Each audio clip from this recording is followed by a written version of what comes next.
Olá, sejam muito bem-vindos.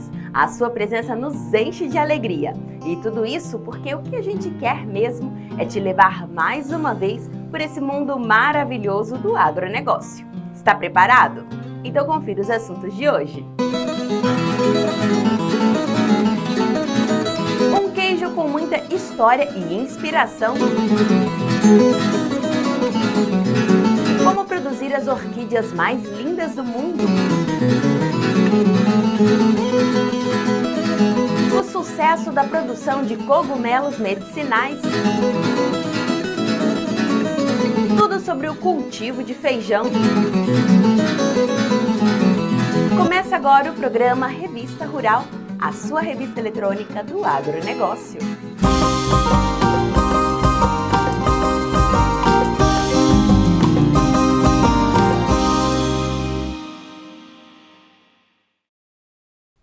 Unindo o trabalho da fazenda, a história do criatório e o turismo rural, este produtor oferece o pacote completo, com queijos maravilhosos e uma experiência realmente inesquecível.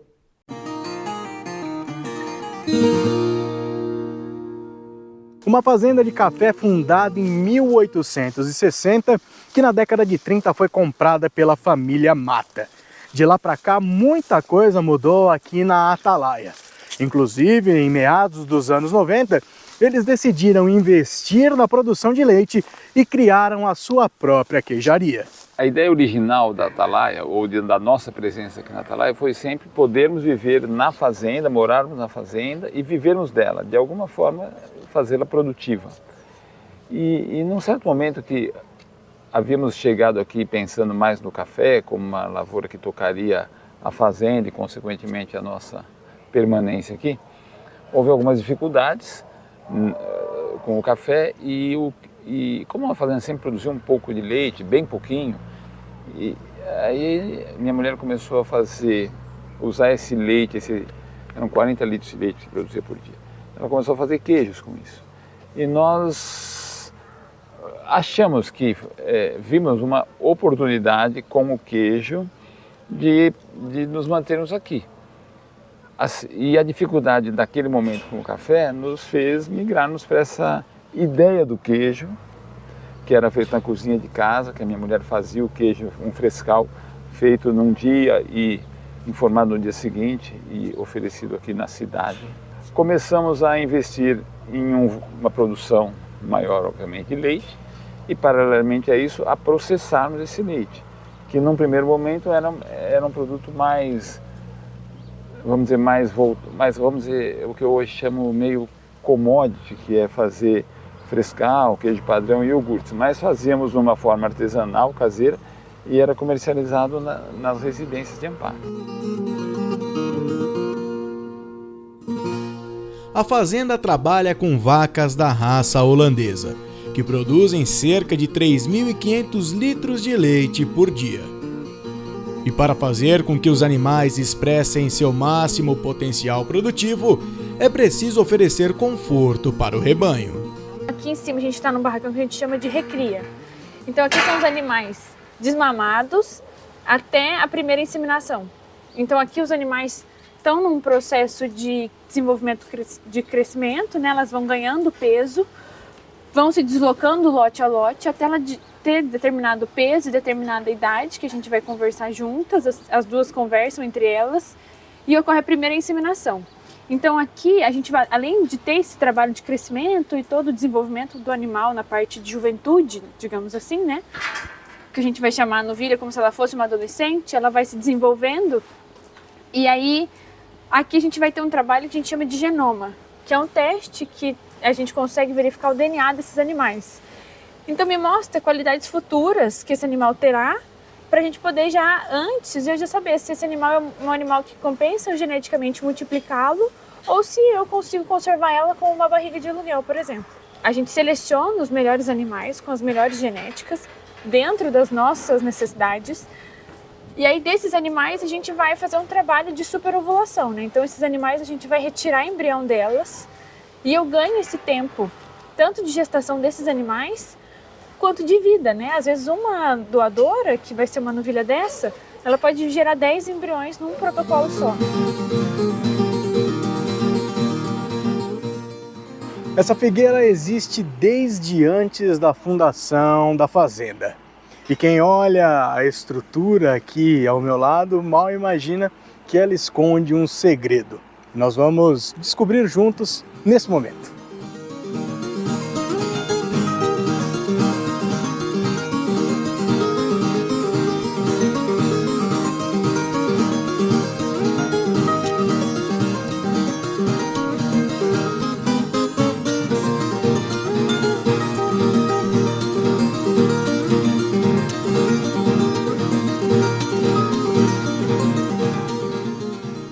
Com cerca de 8.000 litros de leite processados diariamente, a equipe da queijaria produz 600 quilos de queijos e seus derivados. As receitas são autorais e fazem bastante sucesso com o público consumidor. O queijo ele é feito para a gente a partir de 3 pilares. É um trabalho que une o ambiente da fazenda, com toda a produção do seu leite, gente, que são as pessoas, a minha equipe, e nós trabalhamos conjuntamente para a entrega diária desses produtos, não só queijos, mas derivados, e também o terroir, que são as salas de maturação, que constituem uma etapa essencial na aquisição da identidade do produto final. Então, os queijos, eles são transformados, são produzidos, mas a identidade final do produto, ela acontece em função das maturações dos queijos que acontecem em ambiente natural. Aqui é uma das etapas desse processo, é a toca da figueira, é uma cave de maturação dos queijos, portanto, o queijo Tulha, que é o nosso carro-chefe, ele fica aqui por 30 dias, ele é virado diariamente e cuidado, né, onde ele em contato com a madeira e um ambiente que é relativamente fresco, né, com controle de umidade também, o queijo vai adquirir a sua primeira casca, que depois de 30 dias vai ser transferido para a sala de maturação final, onde ele vai ficar 1 ano maturando. Quando o queijo vem para cá, o queijo ganha um lote, né? Cada queijo tem um número específico, que é em função do dia da produção desse queijo. Então, nós temos como acompanhar esse queijo até ele ficar pronto o ano que vem. Quais são os tipos que vocês produzem, aqueles que mais fazem sucesso, e de que maneira vocês trabalham cada tipo, né, para ter a melhor qualidade possível para cada queijo? Então, nós temos mais de 30 produtos no portfólio. As principais variedades são os produtos maturados em ambiente natural. E aí a gente destaca o queijo mantiqueira, que é o nosso queijo de 90 dias de maturação de leite de vaca. Temos o Tulha, que é o nosso premiado, né, é o carro-chefe. O queijo Tulha é um queijo de massa cozida, de longa maturação. Temos também o queijo Caprinos, que é um queijo de massa cozida de cabra, que também tem uma ótima saída. E na linha dos queijos mofados, nós temos o Nuvem e o queijo Alvorada, que é mais uma linha de mofo branco e mofo azul. Além da criação animal e a produção dos queijos, a Atalaia também abre a porteira e investe no turismo rural. E isso começou a partir da curiosidade dos próprios clientes, que queriam conhecer melhor o trabalho da fazenda. Começamos primeiro com uma loja, onde a gente podia vender os produtos. Depois nós percebemos que a gente precisava servir alguma coisa, começamos servindo café da manhã. Logo depois a gente resolveu servir o almoço, porque as pessoas vinham e queriam almoçar. Então foi uma forma de acolhimento a essas pessoas que vinham até a fazenda. E o que vocês têm colhido de resultados das pessoas que vêm aqui? Muitas vezes elas nem conhecem uma fazenda, é a primeira vez que entram numa fazenda e têm a oportunidade de conhecer toda essa estrutura, todo esse trabalho. É muito gratificante, porque primeiro você proporciona uma experiência que pra gente é a nossa rotina, é o nosso dia a dia. É muito comum tudo que a gente vê e tudo que a gente vive aqui. E realmente tem pessoas que nunca tiveram a oportunidade de conhecer uma fazenda de café, não sabem o que é um terreiro de café, nunca viram uma prateleira de queijos. Então nós conseguimos conectar as pessoas a este ambiente e proporcionar essa experiência. E eu acho que nós entendemos, não só eu, mas nós entendemos que isso as pessoas saem daqui valorizando muito mais aquilo que eles conhecem aqui, todo o produto que eles veem aqui. O meu objetivo principal foi férias, né? Eu moro em São Bernardo, Grande São Paulo, e estava precisando realmente de um momento com a minha esposa para descansar, relaxar. Então nós procuramos um ambiente mais intimista, voltado ao ecoturismo. E aí pesquisando, né, no YouTube, no Google, eu encontrei a Fazenda Atalaia. Então viemos para cá para conhecer a fazenda e entender principalmente a produção do leite, todo o ciclo, né, desde a fertilização até o processo, né, do queijo, e a gente entender melhor como é esse ciclo, né, da fabricação. E aqui a gente percebeu não só a parte do queijo, mas também a parte gastronômica, o restaurante, a lanchonete, o café. E realmente a natureza e esse contato aqui, para mim é uma novidade. Ver uma vaca, para mim é uma novidade. Colocar a mão numa vaca é uma novidade. Eu não sabia que existe uma diferença entre touro e boi, né? E a guia me explicou que touro é o castrado, né? Isso eu jamais poderia imaginar. Para mim, tudo era boi, tudo era touro, eu não sabia nem o que era isso. E uma vaca, para mim, eu tiro foto de tão diferente que é para mim.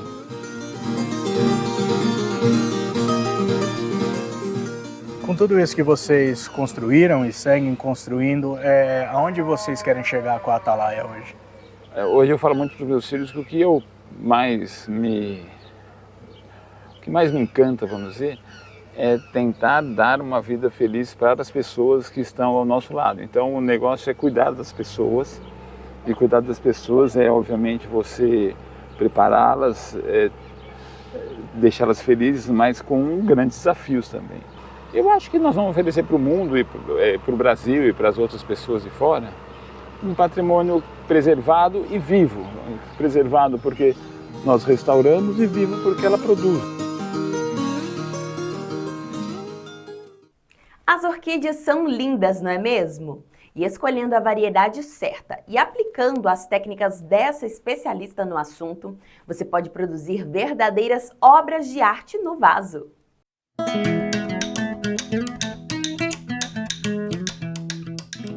Dando um toque de beleza e alegria para qualquer ambiente, as flores trazem um universo de significados e encantam com características únicas. Uma característica peculiar das orquídeas é o labelo. Essa pétala maior e mais colorida que atrai os polinizadores. Para cultivar orquídea, qual seria o local ideal com relação ao clima, à iluminação? Em praticamente qualquer canto do Brasil, hoje, eu posso dizer assim que a gente pode cultivar uma orquídea. Mas a gente tem que equilibrar.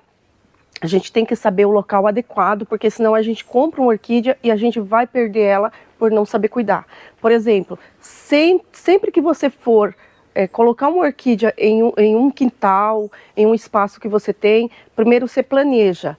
Eu preciso comprar um sombrite, uma tela de assombreamento 70%. Tem gente que compra mais, tem gente que compra menos. Quem compra mais, acontece um problema. A planta não flore.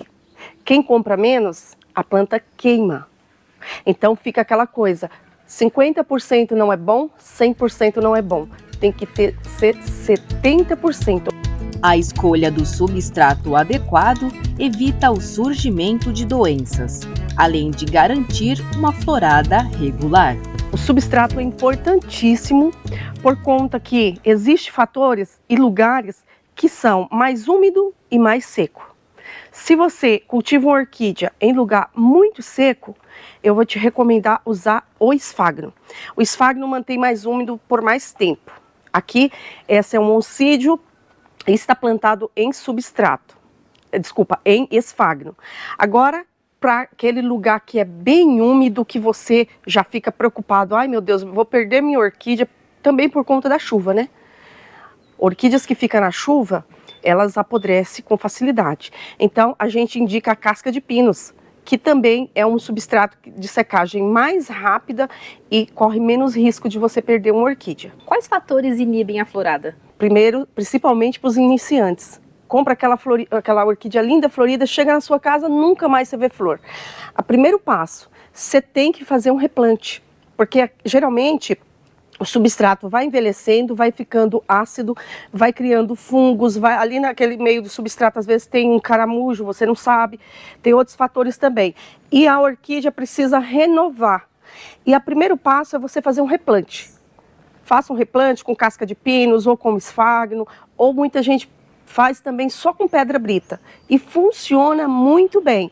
A orquídea, para você entender, ela não precisa estar sempre com substrato, até com uma pedra brita ela vai muito bem. Precisa de uma boa adubação. Aí o segundo passo para poder você ter a sua orquídea bonita novamente é a adubação. A adubação, gente, é essencial sempre. Pelo menos a cada 3 meses a gente tem que adubar a orquídea ou qualquer outra planta também, para poder a planta ficar bonita, né? E a orquídea é essencial o adubo. E a irrigação? Irrigação é um dos fatores que a gente precisa equilibrar, porque a primeira coisa que a gente faz quando a gente está iniciando o cultivo de orquídea, achar que a orquídea está morrendo de sede o tempo todo. Eu costumo falar para os clientes, para as pessoas que já compram comigo e já ensino eles também, que você precisa equilibrar 2 vezes por semana apenas a rega no verão e 1 vez por semana no inverno.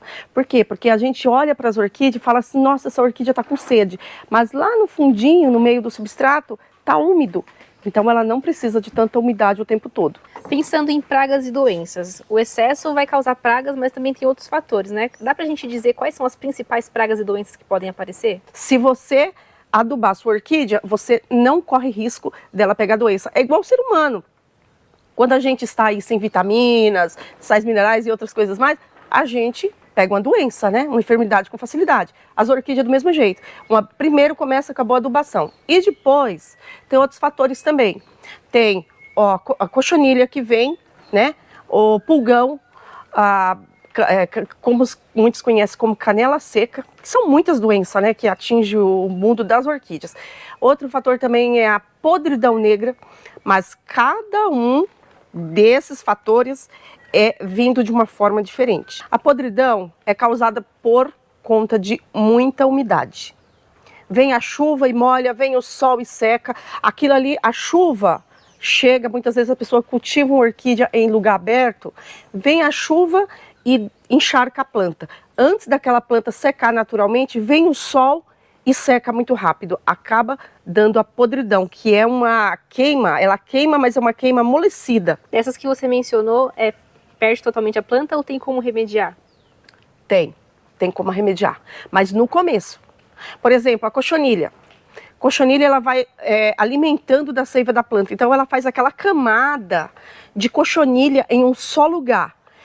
O que eu indico é aquele extrato pirolenhoso. Não tem outro defensivo que eu uso aqui, a não ser o extrato pirolenhoso. Por que eu indico o extrato pirolenhoso? Porque ele não agride a nossa saúde.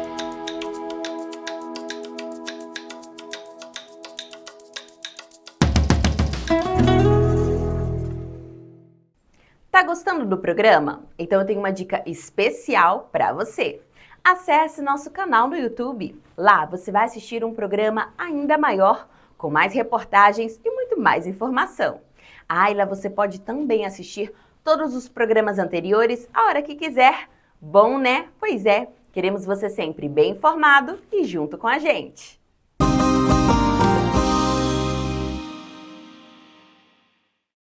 Cogumelos medicinais. Eles representam um mercado promissor e com as técnicas certas é possível desenvolver um bom projeto de produção.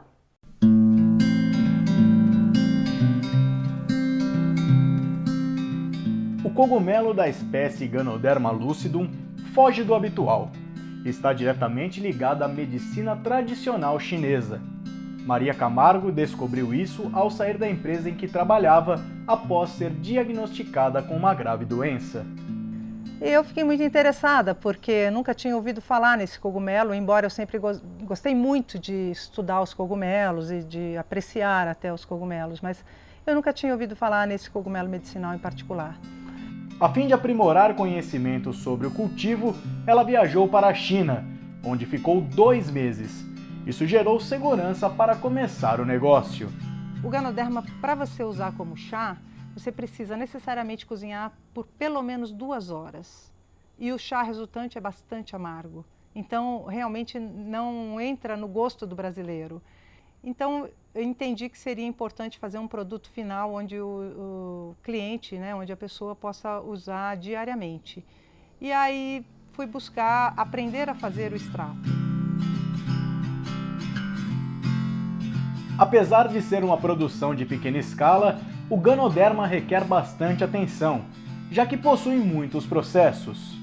Aqui esse espaço é o laboratório, onde eu faço algumas etapas da produção e principalmente a parte de meio de cultura, né, onde nós colocamos na placa de Petri o cogumelo para crescer a parte dos micélios, né? Então aqui nós podemos partir de várias formas, podemos pegar um cogumelo fresco, né, no caso o Ganoderma. Então, iniciando do cogumelo fresco, in natura, nós abrimos esse cogumelo, quebramos ele no meio, no caso o Ganoderma é um cogumelo mais duro, então normalmente nós usamos o auxílio de bisturi, né, ou de alguma lâmina, pode até ser uma faca mesmo esterilizada, e nós abrimos esse cogumelo, retiramos um pedacinho do centro dele, né, do centro do cogumelo, uma parte onde não teve ainda contato com o ar, né, para não ter nenhum problema de contaminação, e colocamos então dentro da placa de Petri no meio de cultura. Ainda na fase inicial da produção, o cogumelo é cortado e adicionado a uma semente. Dessa semente, desse grão de sorgo aqui, eu pego uma pequena porção e coloco então num substrato em maior quantidade, feito de serragem, de farelo, pode ser farelo de arroz, farelo de trigo, aqui pode conter bagaço de cana, pode conter capim picado e água, né? Então esse substrato todo tem uma umidade adequada. Em paralelo, o substrato tem que estar bem homogêneo para ser ensacado e continuar a produção. Nós colocamos essa serragem na noite anterior na betoneira, colocamos uma parte de água e misturamos, porque a serragem ela demora um pouco para absorver essa água. Então é importante deixar da noite para o dia essa mistura com a água para que ela absorva e não fique água livre. E aí então no dia seguinte colocamos os demais materiais picados e mais a água necessária, ajustamos a água, né? O saquinho deve ser feito de polipropileno, uma vez que necessita aguentar a alta temperatura. E aí então compactamos esse substrato no saquinho, fazemos aquele furo no interior para que possamos colocar a semente dentro e o micélio poder tomar o substrato mais rapidamente. Fechamos esse saquinho e aí então levamos esse material para a autoclave para esterilização, que também poderia ser um tambor de esterilização. Eu usei por muitos anos, por 10 anos provavelmente, eu usei um tambor de esterilização que tem um modelo bastante interessante. Na Juncal, o custo de produção de cada lote com 60 bloquinhos fica em média R$ 48. O processo de esterilização deve ser feito no mesmo dia, para que o material não fermente. Daqui nós vamos colocar na autoclave, então temos aqui todos os saquinhos na autoclave, desse tamanho de saquinho que cabe aproximadamente 750 gramas, nós conseguimos acondicionar 60 a 65 saquinhos. Então, nós temos essa autoclave, que nós vamos fechar e começar o procedimento. No caso, a minha autoclave é elétrica, então tem um custo relativamente alto, mas temos assim, a eficiência, é muito prático. Quando chegar a 120 graus, nós desligamos uma chave. Então, desligamos uma resistência, apenas a outra resistência vai continuar trabalhando. E aí deve se manter nessa temperatura e pressão por 2 horas e meia. Pelo tamanho do meu bloco, do bloquinho é o suficiente. Se o bloco for maior, bloco de 2 kg, 2,5 kg, aí tem que deixar um tempo maior também.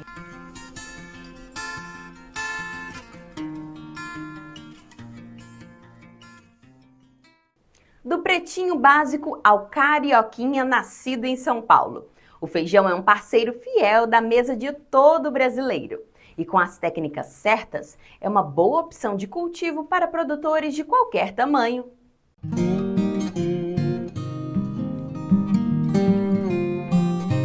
O feijão, alimento tão querido e consumido pelo brasileiro, atualmente é dividido em 3 safras e tem, de acordo com dados da Conab, mais de 900 mil hectares cultivados. O primeiro plantio se inicia ao final de setembro, começo de outubro, dependendo das condições climáticas, e se estende por todo o território nacional. Nós temos o plantio da primeira safra, né, que se inicia ali final de setembro, início de outubro, de acordo com as condições climáticas. Nós temos a segunda safra, que é após a colheita da soja, principalmente, né, ou colheita da safra de milho verão, que vai se iniciar esse plantio ali praticamente em janeiro, finalzinho de dezembro, dependendo da época de plantio da soja. Então, tem essa variabilidade de um pouco de época de plantio da segunda safra, tá? Que é mais destinada para a região do sul do país. Quando vamos para a terceira safra, que é irrigada, o plantio começa na segunda quinzena de maio, com área acentuada no centro-oeste, mas já passando para estados do norte, além de Mato Grosso e região sul de São Paulo, onde há um cultivo significativo nesse sistema. Uma safra, né, que é essa terceira safra de um alto investimento, né, uma alta tecnologia, onde nós temos aí um feijão de alta qualidade, né, que é muito visto aí pelo consumidor final aí, de uma qualidade de grãos do produto, né. Mesmo com a boa produção e expansão da cultura, os agricultores precisam ficar atentos, pois algumas doenças fúngicas podem invadir e acabar com a produtividade da lavoura. As doenças fúngicas, né, eu acho que ela está presente no ciclo da cultura, né, desde o plantio até o final do ciclo, né, que é a colheita, né, e principalmente fungos de solo, que são um problema que vem se agravando muito, né, um deles, né, que vou só citar o nome, é o fusário, que vem se manifestando muito em áreas com bastantes anos já cultivada a cultura de feijão, né? Então já começa nessa fase inicial uma preocupação, né? E isso a importância de uma semente de qualidade, de um tratamento de semente, já prevenindo, né, a infecção desse fungo nessa fase inicial. Já na fase vegetativa, as atenções e preocupações são destinadas a 2 outras enfermidades: mancha angular e principalmente a antracnose, que pode tirar até 100% de produtividade da cultura. Temos que estar prevenindo a entrada dessas doenças, porque elas são severas, né? A antracnose pode vir via semente, e isso já impossibilita grande parte do seu controle, né? E se agravando ainda mais na evolução do ciclo da cultura, entrando aí no ciclo reprodutivo. Onde nós temos também o mofo branco, uma doença muito severa, né, de acordo com as regiões, né, com histórico de mofo, com clima favorável. Então, uma doença que para a cultura do feijão é muito severa. Nós temos excelentes ferramentas hoje no mercado para controle dessas doenças, né, que vem principalmente um ponto-chave, que é o monitoramento, né.